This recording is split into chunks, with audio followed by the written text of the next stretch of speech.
የዳመናዎች ልዕልት። አንድ ቀን በዳመና ውስጥ በጣም አስደሳች ቀን ነበር። ልጆች በደስታ ሲጫወቱ፣ ትላልቆቹ ደግሞ ወደ ታች ወደ መሬት ይከታተሉ ነበር። ነገር ግን በቅርብ ቀን እናትና አባት የሆኑ ወላጆች ደስተኛ አልነበሩም። በእርግጥ ልጃችንን መተው አለብን ሴድሪክ ይመስለኛል። ማልታ ከንግስት ድራጎን ጋር ስምምነት አድርገናል። ንግስት ድራጎን ችግር ላይ በወደቁ ሰዎች የምትጠቀም ጨካኝ ንግስት ነበረች። ሴድሪክም ከንግስቷ እርዳታ በመውሰድ በሐምራዊ ቀለም የተጠቀለለች ልጁን ለመስጠት ስምምነት አደረገ። ይሁን እንጂ ወደ ቤቱ ሲመለስ ማልታ ልጃቸውን በሐምራዊ ጨርቅ ጠቅልላ ነበር። በመሆኑም የሴድሪክ እና የማልታ ልጅ አይሊን ለንግስት ድራጎን ቃል ተገብታ ነበር። ንግስት ድራጎንም አይሊንን ለመውሰድ እየሄደች ነበር። ሴድሪክ ግን ህመሙን መቋቋም ስላልቻለ ልጁን በምድር ላይ ለሚገኘው ለንጉስ ሳፍሮን ሰጠው። ልጁንም ከንግስት ድራጎን እንዲጠብቅለት አጥብቆ ጠየቀው። ንጉሱም ሳፍሮንን በዚህ ሀሳብ ተስማምተው፣ በዚህ ምክንያት በዳመናዎቹ ላይ የተወለደችው አይሊን የኮረብቶቹ ንግስት ሆነች። ልዕልት አይሊን ያደገችው በጥሩ ስነ ምግባር ነበር። ምንም እንኳን አይሊን ከቤተ መንግስት ወጣ ባታውቅም፣ በቤተ መንግስት ውስጥ ከጓደኞቿ ጋር የራሷን ጨዋታ ትጫወት ነበር። ነገር ግን ከጓደኞቿ መካከል አንድ አበር የሚባል ጓደኛ ነበራት። አበርም አይሊንን በጣም ይንከባከባት ነበር። አንድ ጊዜ አበር ከቤተ መንግስቱ ለ2 ቀን ጠፋ። ልዕልቲቱም ወደ እርካኑ ወጣች። በዛ ችግር ምሽት አንድ ሰው እርዱኝ እርዱኝ እያለ ሲጠራ ሰማች። አይሊንም የአባቷን ሕግ በመጣስ ከቤተ መንግስቱ ወጣ ወደ ጫካው ገባች። ንጉሱም አይሊንን እንዲፈልጓት ሰራዊቱን ላካች። ነገር ግን አይሊን ልትገኝ አልቻለች። ከዛም ከ48 ሰዓት በኋላ የቤተ መንግስቱ በር ተንኳኳ። ንጉስ ሳፍሮን፣ እኔ ፍሬስፊ ነኝ። ከደመና ምን እንደተከሰተ እናውቃለን። ሴድሪክ እና ማልታ ለአንድ ወር ከደመና ወጥተዋል።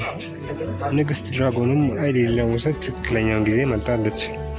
የሴድሪክ እና የማልታ አስማት አይሊን ለመርዳት ጠንካራ መሆኑን ታውቃለች። ልዕልቲቱን ለማዳን ደፋር ሰዎችን እንጠራለን። ለእያንዳንዱ ወረታ እንሰጣቸዋለን። ጀግኖቹና እኔ ንግስቲቱን እንደምናሸንፍ ምንም ጥርጥር የለውም። በመሆኑም ማስታወቂያው ተነገረ። ብዙዎች ልዕልት አይሊንን ቢወዷትም ንግስት ድራጎን ግን በጣም ጨካኝ ስለሆነች ይፈሯት ነበር። ከዛም በኋላ ግን 2 ሰዎች ተገኙ። እርግጠኛ ነኝ ጀግኖች ናችሁ፣ ልጄን መልሳችሁ ታመጡልኛላችሁ። አዎ ግርማዊ፣ ነገር ግን ወረታው ምንድነው? ወረታ ይከፈለናል አይደል? አዎ፣ ንግስቲቱን ከረዳናት ወረታ ታገኛላችሁ። ከዛም 3ቱ ተያይዘው ወደ ንግስት ድራጎን ቤት ሄዱ። ከቀናት በኋላ የንግስት ድራጎን ቤተ መንግስት ደረሱ። ወንድም፣ አንተ እንደ ወፍ ትሆናለህ፣ እኔ ደግሞ ሰይፍ ሆናለሁ። በዚህ መንገድ ወስደ ልዕልቲቷ እጅ ላይ ታስቀምጠኛለህ። ከዛም ወዲያውኑ ወደ ቦታዬ ተመልሼ እለወጣለሁ። ከዛም ልዕልቲቱን ማዳን እንችላለን። ቀላል መንገድ ነው። ሰላም ብላቴኖች፣ እኔን ለማዳን የመጣችሁት? ነገር ግን ንግስቲቱ እኔን ቀላል አድርጋ እንደተመለከተችኝ አውቄ ነበር።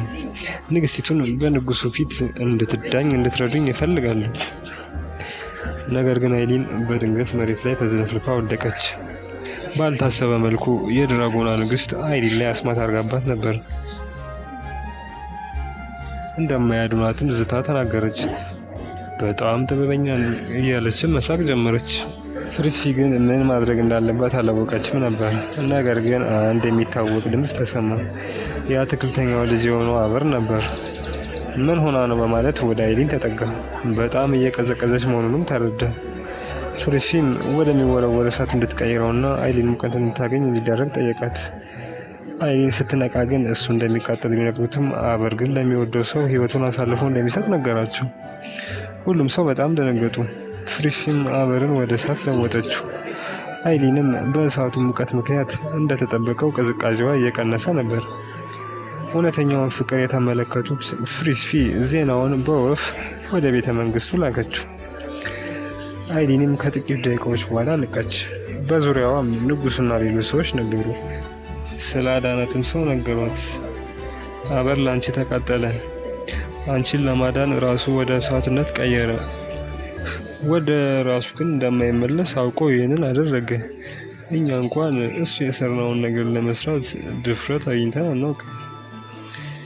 አይሊን የተቃጠለውን የአበር ሰውነት አመድ በእጇ አንስታ ወደ ልቧ አስጠጋችው። ነገር ግን በያዘችው አመድ ላይ ትንሽዬ ነበልባል እሳት ነበር። ነበልባሉም ትንሽ እየሰፋ ከሄደ በኋላ አበር ተመልሶ መጣ። አይሊንም ሄዳ ሩጣ አበርን አቀፈችው። በቦታው የነበሩ ሰዎችም ደስታቸውን ገለጹ።